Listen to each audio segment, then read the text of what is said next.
We started off with Pippa, and we had me last week, and now we are very honoured to have Professor Gerry Stoker, who will be presenting on anti-politics, a long view. Gerry is a professor at the University of Southampton and the Centenary Research Professor at the Institute for Governance and Policy Analysis at the University of Canberra. He has written more books than I will ever have a chance to read, and a very large number of journal articles. I was reading through the Google Scholar page and sorting by citations and just going, oh, I should read that, I should read that, I should read that. Ended up with a very, very long list. Some of the recent and forthcoming work to pay attention to: why politics matters, making democracy work. You can see why electoral integrity matters here, so I think there's a good formula for the title of the book there. And forthcoming, the good politician, folk theories, political interaction, and the rise of anti-politics. Obviously, talking about anti-politics here. Our discussant will be Ariadne Vroman, who most of you will know, our resident expert in youth and digital politics, as well as political participation in social movements. He's a professor of political sociology. So, if we could welcome Professor Stoker, that would be fantastic.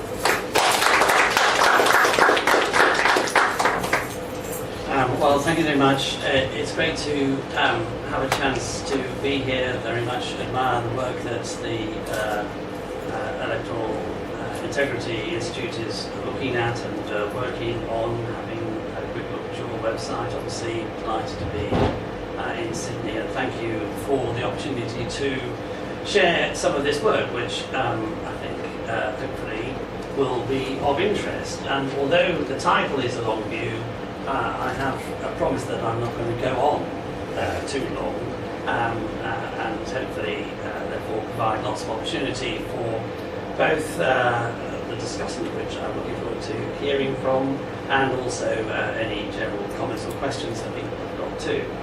And to be straightforward and honest, it is basically an attempt to promote the book. I understand that there are people in and around this institution that are quite keen on promoting books as well, so I thought they'd forgive me if I made a big effort to promote my book here.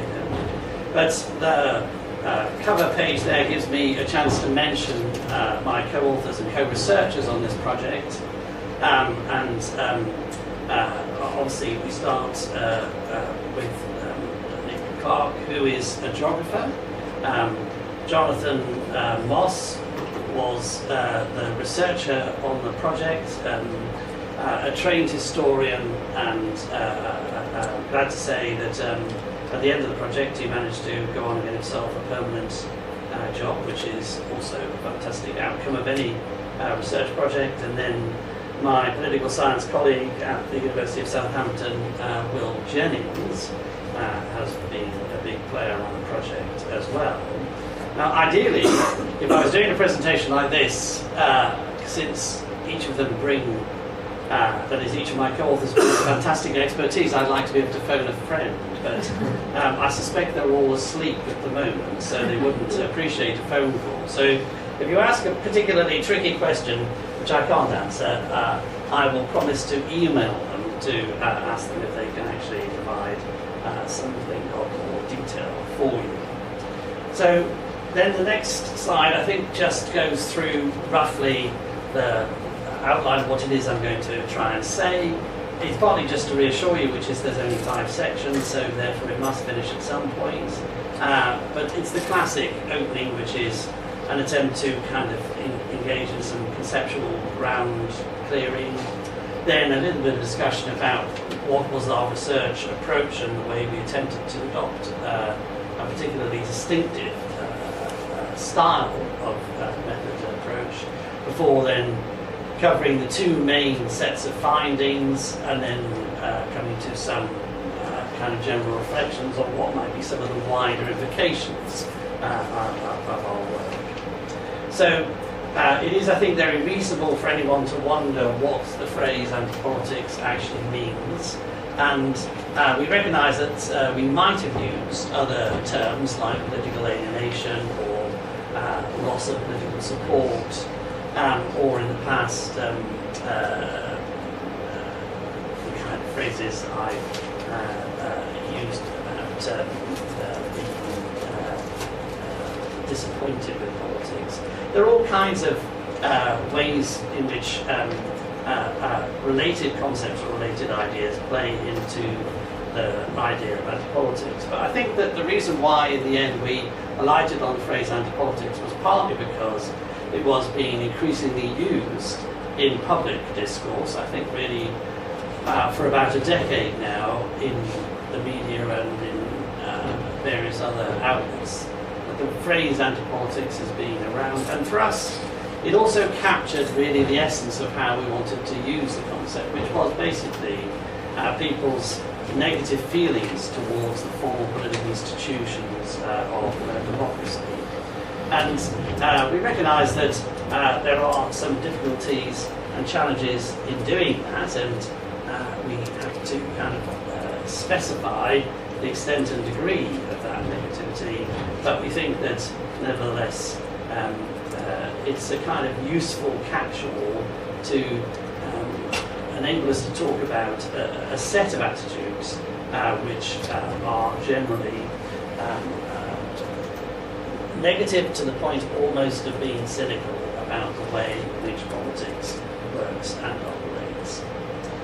And most of the data that we are going to throw at you is attitudinal data, but you could, in making this broader argument about the development of anti-politics, include other data about voter turnout or party political membership. But in this book we concentrate largely on attitudinal data.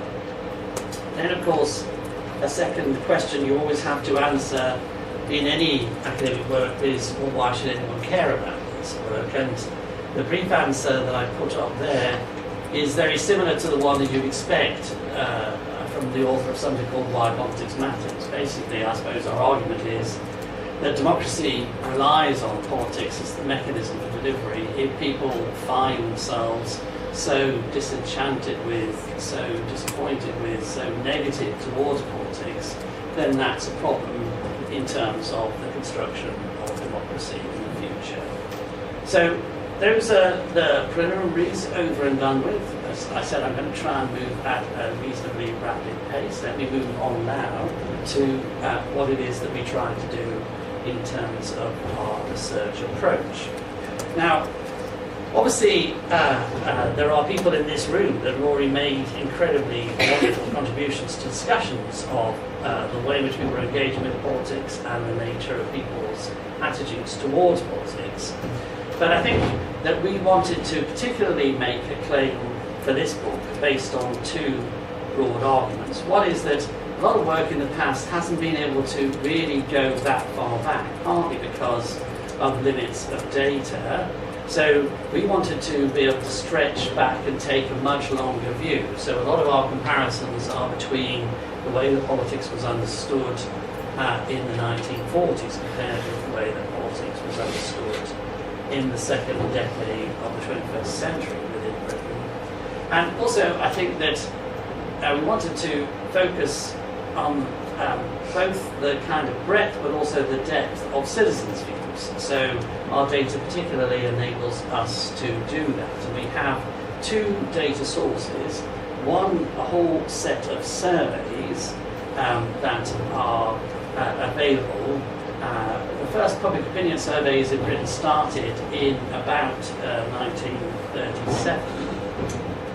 And there have been obviously lots of surveys since then.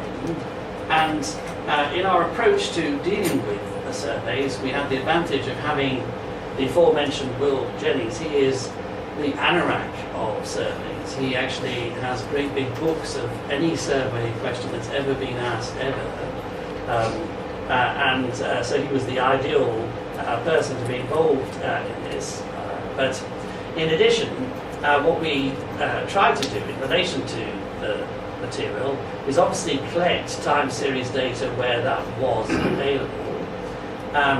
We would sometimes then find a historic survey question that maybe had been asked earlier, and we were able to have sufficient funds to think about a repeat of that survey question at a later period. So we replicated older survey questions. In order to get at some of the depth and variety of anti-politics, we also pioneered some new survey questions ourselves. And then finally, as you see on the slide, we used something called Stimpson's dyad ratios to actually amalgamate a range of different survey question responses, all of which were broadly addressing the idea of political discontent, to provide a kind of overarching understanding of where public opinion has moved. Now, if anyone's thinking of asking me about Stimpson's dyad ratios algorithms, that's definitely one we need to refer to Will Jennings. But as part of the background material for this presentation, I think there is available a Public Opinion Quarterly article which we wrote, which covers that material and the way that we developed that material in some depth. To be honest, Will is actually probably one of the few of my co-authors that might still be up in the UK now, but even so, I don't think we should disturb him. But if it comes to the other three, I think not only do I understand them, but in fact they were particular innovations that I pushed for us to do. But then the second great source of material that we had was more qualitative rather than, I suppose, the quantitative material from the survey. And it's from a particularly unique source called mass observation. And we think that it was really valuable to introduce it into the project. Nick Clark was aware that it had actually been around for a while and had a number of variety of materials that talk directly about politics. Mass observation material is collected about a range of different issues. And it started again in 1937, and part of it was based on kind of observations, but part of it was also based on directives that were sent to a whole variety of volunteer writers. And it's those volunteer writers, the directors, and their response to various directives that we focused on in our work.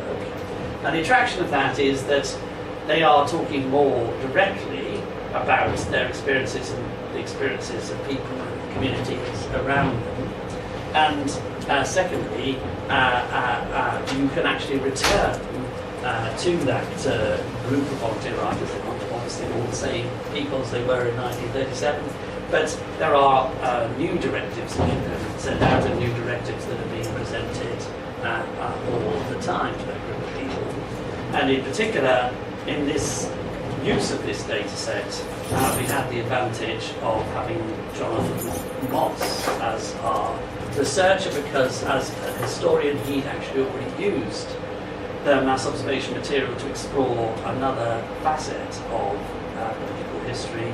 So we were able to use his skills and insights, and as you see, there's a vast amount of material. We were able to sample it, and our sense is that it helps to give you an understanding of the meanings and framings attached to politics by people in different time periods. Just to show what it actually looks like, to indicate that it is actually real material. And I suppose let me just then say that one of the tricky issues about any mixed methods project, and I'm sure most people in this room will have come across this dilemma, is that particularly when you're trying to write for article length as required by journals, it's actually quite difficult to do mixed methods, because by the time you've done all the explanation for one method, then you've done all the explanation for another method. Basically, you haven't got any space to say. So, in a lot of the articles, the truth is we either used mass observation or we used survey. We found it more difficult to mix them in the articles that we've written. But one of the things that we are so dead chuffed about in terms of the book is that we feel that we have successfully integrated both the survey material and the mass observation material into a general narrative. How far did we think about what we were doing in mixed methods? Not very far. I don't think we got much further than thinking that this is some kind of triangulation, which is if the survey stuff says one thing and the mass observation material kind of supports that, that's a good thing. As it turned out, they did support one another. We never really addressed the question in our heads, what would have happened if the survey material had said one thing and the mass observation material had said another thing. But that was a kind of worry that was at the back of our minds, but as it turned out, not one that we needed to directly address. Let me just give you an idea of some of the questions that have been asked in the directives to these volunteer writers. I won't read out all of the questions, but if you just eyeball them, you've got to say, if you're in a room of social scientists and political scientists, you kind of got to be interested in what people were saying about those kinds of issues in 1945 and in 1955. And then you can see similar directives were asked later on. And as I said, one advantage that we had was that we actually had the funding in order to send out our own directive, which directly replicated questions asked in an earlier period in the 1940s. But I think looking at those directives and the questions that they ask alone, I think you'll understand why we felt that the mass observation was a potentially exciting form of material. We have done presentations in different parts of the world. We have not found any other country that's attempted to copy mass observation in any way, and you may well wonder why that is the case.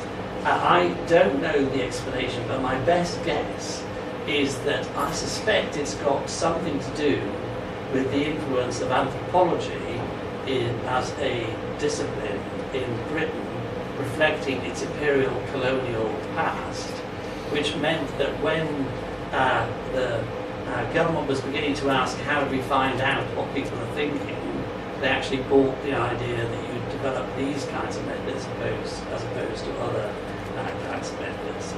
But as I'll talk a little bit at the end, one of the intriguing things that I think our discovery of mass observation material suggests is that maybe in other places and in other forms there might be similar kinds of material. Okay, so you can tell I'm an academic because I've spent a decent amount of time talking about methods without actually telling us anything that we found out. So let's now talk about what it is that we think we found out. And I think that the first main argument is that we are fairly clear that there never was a golden age. That is, there was always a degree of negativity about politics and the way that it worked. Our data from the 1940s suggests, but that negativity towards politics, the rise of anti-politics, has happened in at least three ways over the last 6 decades. It's increased in social scope in terms of the numbers of people expressing concern. It's increased in political scope in terms of the numbers of issues of concern, and it's increased in intensity in terms of strength of feeling. And now I'm just going to quickly present a little bit of the survey data that supports those arguments generally. So this is an example of attempted repeat question. So this question was first asked in 1944, and then it was asked again randomly in 1972, and we paid for it to be asked again in 2014. And if you take the line on the left-hand side, which is slightly darker grey than the others, you can see that even in 1944 there were a substantial number of the population, about 35%, who thought that politicians were in it for themselves. It does go up over the time period, but it supports the argument that even in the middle of Britain heroically fighting in the Second World War, there were lots of people that thought politicians were useless even then, and what we've seen is more and more people that thought politicians are useless. This is the famous Stimson dyad thing that I mentioned to you, which amalgamates a range of survey questions, all of which talk to the issue of political discontent. So some of the questions are on trust, some of the questions are on do politicians pay any attention to you? There's a whole variety of different questions which we've managed to collect together. And again, if you amalgamate those questions and trace them over time, again, you can see a general increase in levels of negativity over time, supporting the argument that political negativity in Britain at least has substantially increased. Then there was this survey question where we were trying to get in more detail what it is that people actually disliked about the way that politics works in our place. So this is an example of us attempting to pioneer new survey questions to get across an idea of what it is that people disliked about politics. And you can see there really are two top dislikes, which is our politicians are self-serving, protecting the interests of the rich and powerful. You've got 72% backing for that, and they were focused on short-term chasing of headlines. You've got 80% backing for that. There's some support for some of the other negative statements as well too. And again, in my commitment to moving on rapidly, let me then talk about some of the material that came out of the mass observation material. Now, there's one thing I hope that you come away with from this session, that you decide to reintroduce some of the absolutely superb language that was around in the 1945 period. I do like the idea that we should now refer to politicians as gas bags or a gift of the gabber, but those were exactly the kinds of phrases that came out constantly from the mass observation material. So fundamentally it was a story of the politicians being self-interested and not straight talking. But the range of complaints that came out of the mass observation material we asked in our repeated question directive in 2014 is yes, they're self-interested, yes, they're not straight talking, but they're also out of touch, they're a joke, they're part of a broken system. So the range and variety of things that people were complaining about was substantially increasing. And it was the intensity of it as well. This is a lovely question, which is the normal conversational attitudes towards clergymen, politicians, doctors, etc. One of the funniest things, and honestly, I hope there are one or two lines in the book that actually will make people laugh, were some of the comments that people made about clergymen, doctors, and lawyers in 1945. They were not that positive. And generally, I don't think there was much deference to people in professions, including politics, at that time period. But when asked to talk about politicians, the general impression you got in 1945 was that people kind of worked their way around saying, oh, it is quite a difficult job. When they were asked in 2014, it was as if all they could do was just express rage about politicians. Not about the other professions, but about politicians.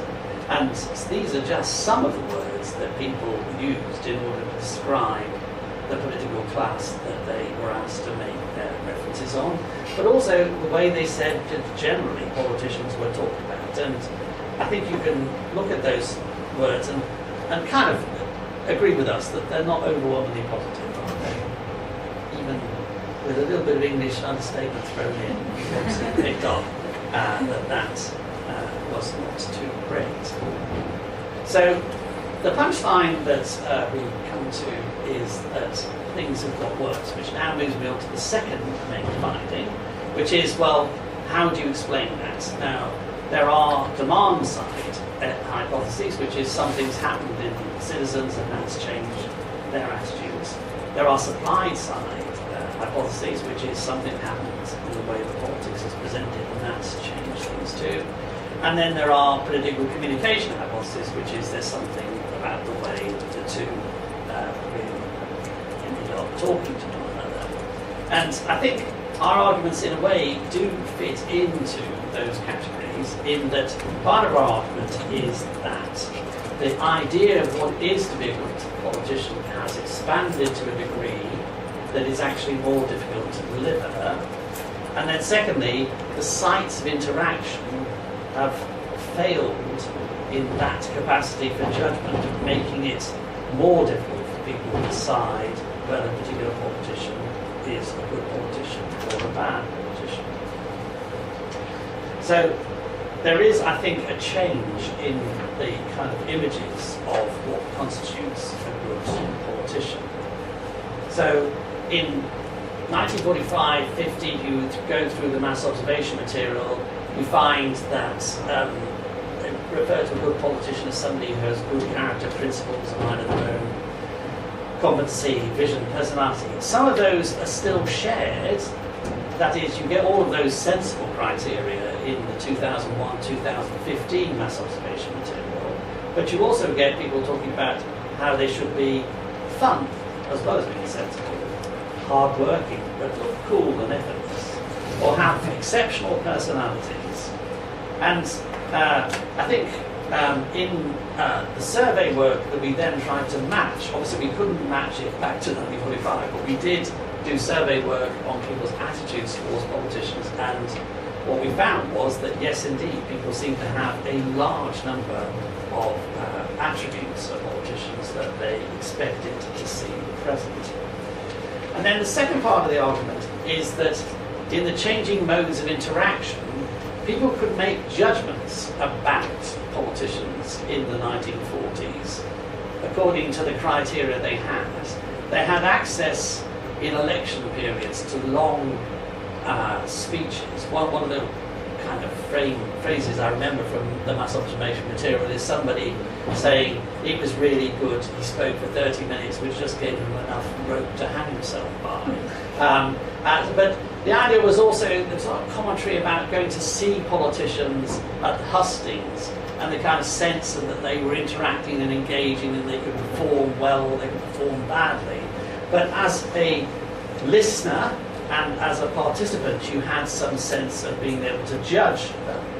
Whereas I think from the election diaries of 2001 in a much later period, what you get is a sense that everything is much more mediated, everything is much more stage managed, everything is much more controlled. There's no way in which you can clearly make a judgment about them, and then all you do is get this kind of discussion about whether they're a fraud, whether they actually are a buffoon, or whether you only can make a judgment about them in terms of what it is various spin doctors or various members of the commentariat say about them one way or the other. But overall, I think our argument is that the experience of electoral and party politics now is much more alienated, much more divorced, much more separated from the capacity of an ordinary citizen to make a judgment.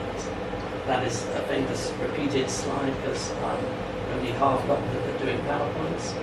And then I move on to the final section, which I think I'm doing okay in the time for, which is just to say, well, okay, so our overall argument is that, at least in Britain, I think we can demonstrate that anti-politics has increased in scope and intensity, and our explanation is that it's got something to do with the range and variety of expectations which are now being put on politicians in their performance, but also the difficulty of the processes of interaction between politicians and the electorate, and the way in which they actually can't communicate with each other except through a highly constrained and mediarised format. So we look in the book at various options in terms of thinking things through. You could argue for citizenship education, you could argue for action on pay. We're not all that convinced that either of those would make that much difference, because the issue is it's still the filter through which the relationship is constructed. So in the end we plump for some ideas about how you could begin to shift the patterns of interaction between politicians and the electorate, and try and steal a few ideas from those that developed citizens' juries or deliberative forums that also involve a mixture of political and citizen interaction. And then the final slide here, I thought I'd reflect on what, if anything, this might have relevance to a group of people interested in electoral integrity, assuming that you were some of those people. And basically, from my understanding of the issues that you could address using many of the common themes of reform, then you can look at electoral laws, strengthening the role of women, regulating political money, all those kinds of things, which I'm very supportive of as a supporter of democracy. But I think what our study shows is that maybe in many, particularly Western democracies, there are a wide set of integrity issues which are related to something which colleagues have called discursive integrity, which kind of goes to the heart of why people are so annoyed with politics, which is they feel it lacks discursive integrity. And that might also be part of the overarching set of issues which those concerned with electoral integrity would want to address. And it's, I think, a kind of hard thing to get your finger on, but it does seem to me that the electorate is often asked to make very difficult choices and very difficult decisions in a very complex task environment. In work we've been doing in focus groups in Australia recently on both the Queensland state elections and the South Australian state elections, we did an interesting contrast between people's virtual non-capacity to talk about electoral choices that they faced compared to their capacity to talk about the same-sex marriage issue. And it does seem to me that this fits into a wider literature on the challenges involved in decision-making, because obviously everyone faces a degree of cognitive limitation, and I think that's an issue that we all confront. But how you can match that also depends significantly on the task environment. And I think in making political choices, some task environments are easier than others. And I think that would be our explanation for the difference between the two types of choice that I've just mentioned. But I think that on reflection, this isn't the book, but it's just something I've been thinking about, which is that actually I think maybe the task environment for the electorate in the 1940s and 50s was somewhat more straightforward than the task environment now. So maybe some of our reforms should be about trying to think about that task environment. Incidentally, just to finish, we haven't stopped using the mass observation material. I think those of you that know anything about British politics will know that there's this rather miserable thing called Brexit going on at the moment. It is a terrible thing. Like 99% of all university lecturers I voted against it. But honestly, it does generate fantastic opportunities for political and social science. And particularly, what we've discovered is that mass observation has got some stunning material on what people thought about when they were originally voting to join the European Union, and equally stunning material about what people thought about when they voted to leave. But the prime observation we've come up from the work we've looked at so far replicates the one that I've just made to you, which is that people's main observation is this is a virtually impossible choice. I cannot make a rational choice here. It is literally impossible because the task environment is just too hard. Okay, I've rushed through it, but I think I've kept pretty much to time. Yeah. Okay, so objective number one.